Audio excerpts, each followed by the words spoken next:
Magandang gabi. Ito ang 24 Oras News Report. Breaking news.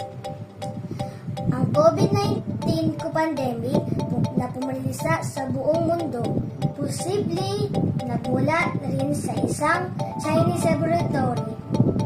Ayon sa Central Intelligence Agency o CIA ng Amerika.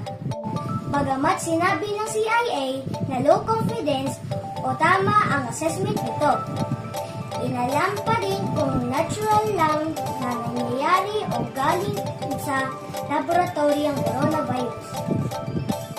Ayon sa direktor ng CIA, ay mapa-common sense man o sensya, lahat ay nagtuturo sa Hua Institute of Virology sa China.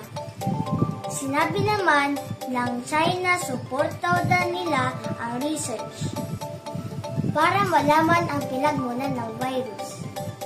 Pero mukhang pinupolitiko daw ng Amerika ang issue.